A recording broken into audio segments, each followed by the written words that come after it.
Hi everyone, welcome to this channel. Today, we're going to dive deep into something that's often puzzling but rarely explained in detail. Have you ever felt like you're being watched, even when you're alone? In this episode, we're going to uncover one of the creepiest stories you've never heard before. The sky hung heavy and grey as a small silver rental car wound its way along the jagged path leading into the remote Scottish village of Glenmoore. Fog clung low to the ground, curling like smoke around the edges of the forest. Behind the wheel sat Emily Ravenscroft, 27 years old, with weary eyes that mirrored the weight of uncertainty she carried with her. She was not someone accustomed to rural life. Her world had always been in the city, shaped by neat schedules and concrete comfort. That changed when an unexpected letter arrived from an old law firm, informing her that she was the sole heir to a distant relative she had never even heard of, Agnes Ravenscroft. The inheritance was a wooden cabin tucked deep in the northern woods, 2 kilometers from Glenmoore's village center. Locals referred to it simply as, the old cabin by the widow's wood. From the moment Emily stepped into the village, she felt something was off. The cold wasn't just physical, it carried a presence. The stone houses, moss-covered and solemn, stood like old sentinels. Few people were seen outdoors, and those who were only glanced her way briefly before disappearing into shadowed doorways. She spent the first night at a modest inn near the village square.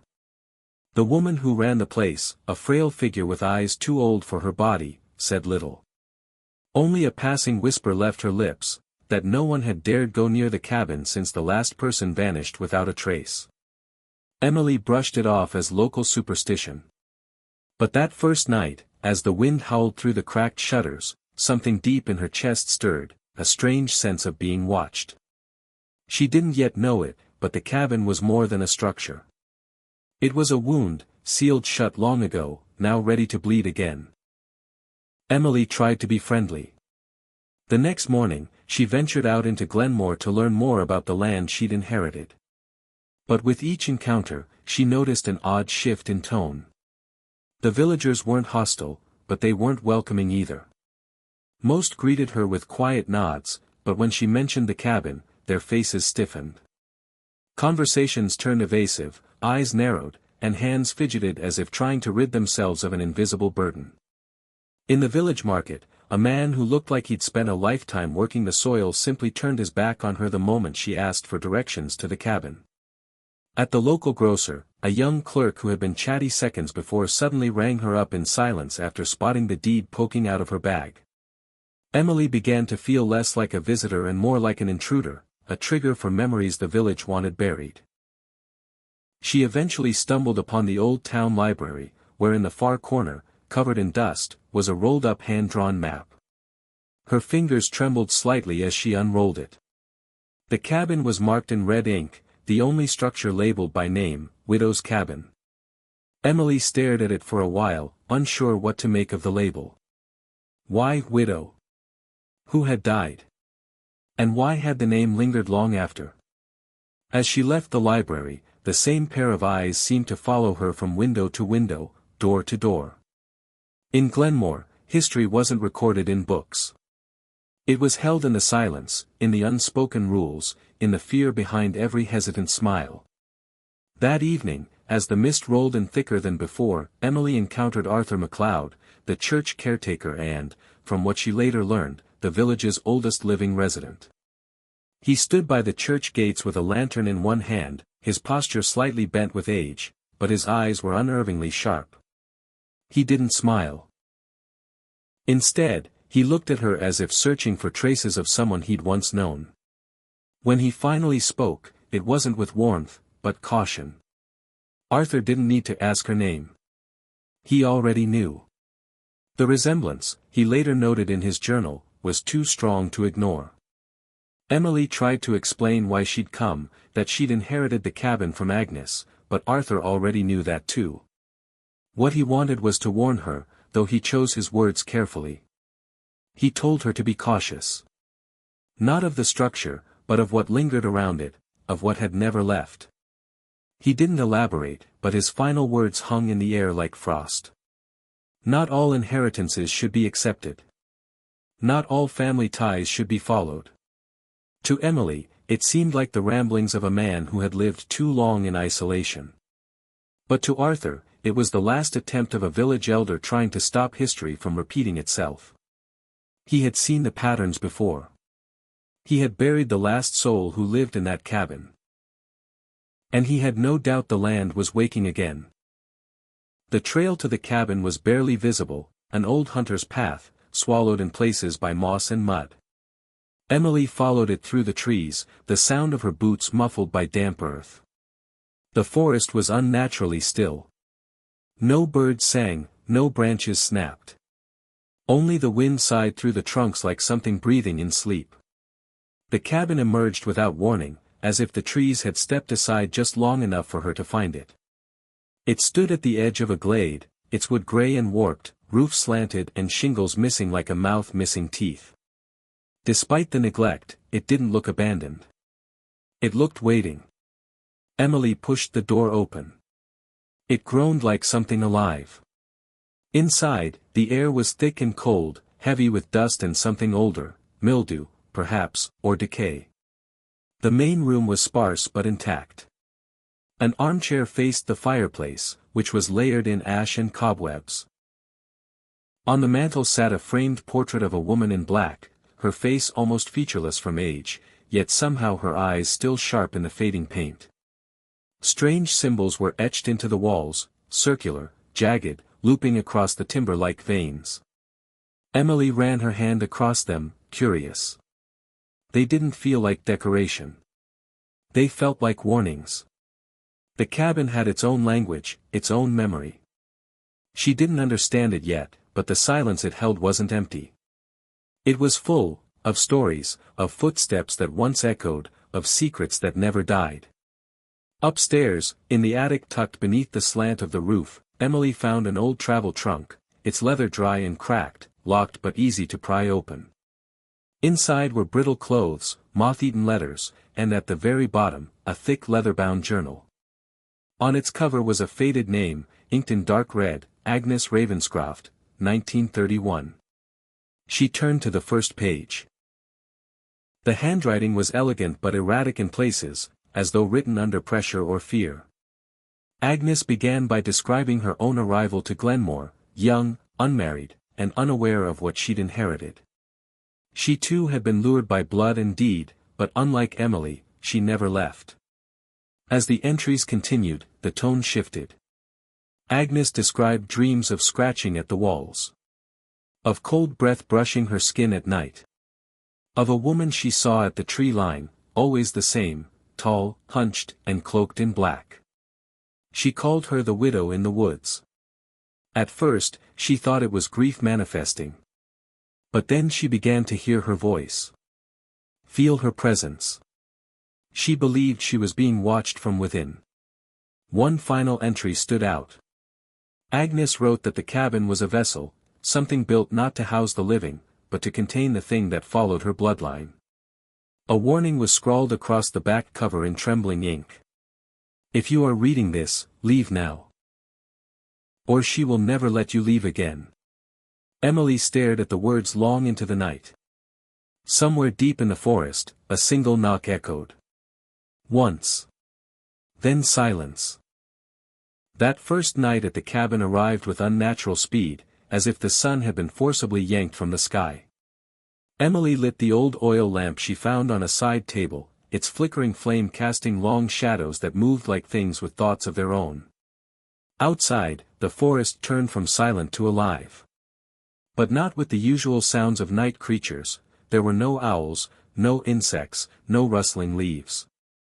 Only a rhythmic thumping, soft but deliberate, as if something was walking, circling. The air inside grew heavier by the hour. No matter how many layers she wore, a cold soaked into her bones like water. She sat by the fireplace, reading more of Agnes's journal, when she heard it. A sound that didn't belong. It wasn't the wind. It wasn't an animal. It was something slow, dragging, and close, like bare feet on rotting floorboards above her. Emily froze. The attic door was shut. She had closed it herself. But the creak above her head moved again. And again. With a tight breath, she tried to rationalize it. Old houses made sounds. The wood contracted. The wind moved things. But deep down, something older than logic stirred in her gut, fear that knew this wasn't a trick of wood or weather. Whatever was above her had weight. Had purpose. And it knew she was there. She stayed awake the entire night, eyes wide, journal clutched to her chest, while the creaking moved from room to room overhead. The next morning, sunlight returned as if nothing had happened. Birds sang as though the world hadn't shifted. Emily decided to shake the feeling and explore the house more carefully in daylight. In the small study beside the bedroom, she found a locked drawer with an old brass key still stuck in the lock. Inside were dozens of photographs, black and white, curled at the edges, smelling of age and mold. Most showed the cabin decades ago, with Agnes, a few villagers, and unfamiliar faces standing stiffly in front of the porch. But one photograph didn't belong with the others. It was darker, more recent, and smeared at the edges as if someone had touched it too many times. It depicted the cabin at night. And at the far edge of the frame, barely visible, was a hunched figure standing at the tree lean. She wore a black veil. Emily blinked, staring at it, unsure if her eyes were playing tricks. But the longer she looked, the more she noticed the unnatural length of the figure's limbs. Her back was arched in an inhuman angle. The grass where she stood was withered in a perfect circle. This wasn't a coincidence. Someone had taken this photo to document her. Underneath the photo was a torn note in Agnes's handwriting. It simply said, "The widow waits at the edge. If you look too long, she sees you." Emily placed the photo down, hands trembling. Outside, the woods looked still. But now she knew she was being watched. That night, Emily drifted into a sleep that felt forced. It wasn't restful. It was deep, dark, and suffocating. She found herself inside the cabin again, but it wasn't the same. The furniture was pristine, the air smelled of burning herbs, and a fire roared in the hearth. But the windows were covered in nails. The door was locked from the outside. And standing in the far corner, back turned to her, was the woman in black. Emily couldn't move. Her limbs were lead. Her mouth was sewn shut by silence. She watched as the woman slowly turned her head, not her body, just her head, and beneath the veil were two hollow sockets where eyes should be. Then came the whisper. It wasn't heard with ears but inside her skull, scraping against her mind like nails on wet glass. The words made no sense, but the meaning was clear. She had crossed into something she could never return from. Emily woke with a start. The room was freezing, her breath visible. The door to the attic was open. Wide.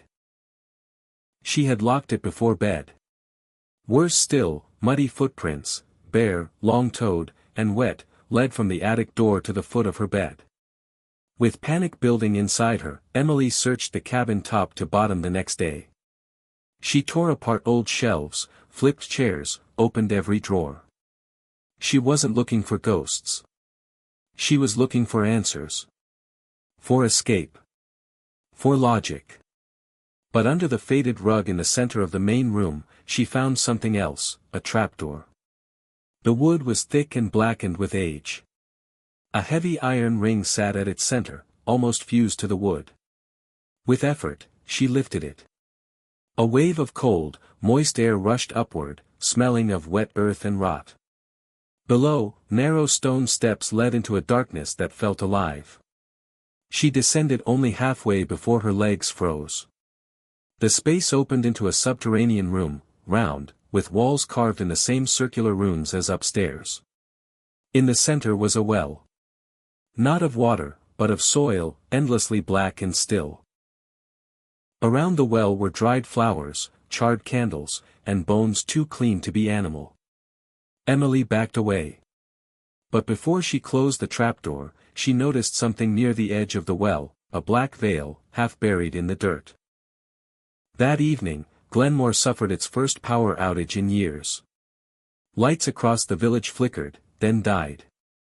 Phones lost signal. Even car engines refused to start. But in the forest, one light remained, a dim glow from the cabin. Inside, Emily sat frozen. She hadn't lit any lamps. The glow was coming from upstairs. The attic. She climbed slowly, each step vibrating with pressure, as if the house itself was resisting her. The door creaked open. And there, standing in the middle of the attic, was her. The widow. She didn't move. She didn't breathe. But the veil lifted on its own, revealing a face Emily would never forget. It wasn't human. Not entirely. It was a composite of suffering, skin stretched too thin, a mouth stitched into a permanent smile, and empty sockets that leaked ash. Her hands were long, fingers twitching like broken clockwork. And then, Emily heard it again, the whisper, not in words, but in memory. Her blood had called this thing. Agnes hadn't died. She had become part of it. And now Emily, the last of the Ravenscroft line, was next. The attic door slammed shut behind her. Darkness fell. When the attic door finally creaked open the next morning, the sun was already high, but its warmth never reached the room. Emily was found lying on the attic floor, her eyes wide open, staring at the beams above her. Hours had passed, but to her, it felt like a moment and a century all at once. Her hands were trembling, and her clothes were soaked with cold sweat. She didn't remember falling asleep. She barely remembered leaving the attic. But as she stumbled to the bathroom, one detail stopped her in her tracks, her reflection. On her neck, just below the jawline, was a fresh symbol. A perfect circle etched into her skin, not drawn, but carved. There was no pain, only an odd sensation of heat pulsing beneath the skin, like something living had been buried just under the surface. The mark resembled the same runes carved on the stone walls beneath the trapdoor. It wasn't accidental. It wasn't a rash. It was a claim. And she realized something more horrifying, she hadn't dreamed about the widow. She had been touched by her. Emily drove down to the village that afternoon, desperate for answers, or at least someone who would acknowledge the things she was experiencing. But Glenmoore was colder than ever, and not just because of the weather. The few villagers she tried to speak to, an old man at the petrol station, a woman at the cafe, visibly recoiled the moment she mentioned the cabin. They turned their eyes away, mumbled excuses, and refused to engage. Even the local priest, Father Redgrave, who had known Agnes during her final years, grew pale when Emily showed him the mark on her neck. He didn't speak. He simply stepped back and crossed himself, then shut the church doors behind him without another word. Back at the cabin, Emily found a folded note pinned to her windshield. There was no name. Just 5 words scribbled in trembling handwriting. She wakes when blood returns. She looked toward the forest. The trees stood still. But she no longer believed they were empty. Determined to reclaim control, Emily returned to the trapdoor. This time, she descended fully, flashlight trembling in her grip. The underground room hadn't changed. The stone walls still whispered in silence. But the soil at the center, the black pit, was disturbed. Next to the well, the ritual circle had expanded. Fresh footprints marked the outer edge. Her own shoes matched the size. But she didn't remember stepping there. She realized she must have returned during the night, unconsciously, or under some influence. She had completed part of the ritual herself. In the dust beside the circle lay one of Agnes's missing journal pages. Torn, burned at the edges, but legible. To stop her, the blood must be sealed. If the line continues, she lives. Only silence can bury her. Only forgetting can starve her. But no one forgets forever. That night, the house changed. Emily heard breathing, not her own. Walls expanded and contracted subtly, like a creature inhaling through old wood. The mirror fogged with breath. The doors rattled even when locked. The fireplace lit on its own. And from time to time, something moved just behind her reflection, even when she stood alone. She tried to leave. She packed her bags, grabbed the car keys, but the engine wouldn't turn. The road behind the cabin was covered in thick mist, too dense to see through, as if the forest had closed itself around her. The cabin had swallowed her whole. And Emily knew, whatever Agnes had started here, wasn't finished. The bloodline, the rituals, the entity, it was all still active. The widow didn't want to haunt her. She wanted to inherit her. As midnight struck, the house went completely silent. Even the ever-present groan of old wood was gone. Emily stood at the center of the main room, candle in hand, watching shadows stretch long across the floor. Her body felt heavier with each step, her breathing slower, as if something unseen was draining her. From the attic, a soft humming began. A lullaby, disjointed and ancient, sung in a tongue long forgotten. The tune wrapped itself around her spine, freezing her in place. Then, footsteps. Slow. Bare. Coming down the attic stairs.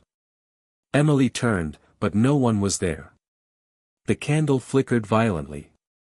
A gust of cold air swept through the room, and every window in the house slammed shut at once. When she turned back toward the center of the room, the widow stood there, veil lifted, eyes empty, hands reaching forward. The candle extinguished.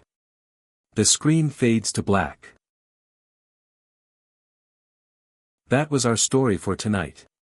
Do you think it's just an ordinary tale, or is there something more to it? Share your thoughts in the comments. Don't forget to like, share, and subscribe so you won't miss the next stories. See you, if you still dare to watch next time.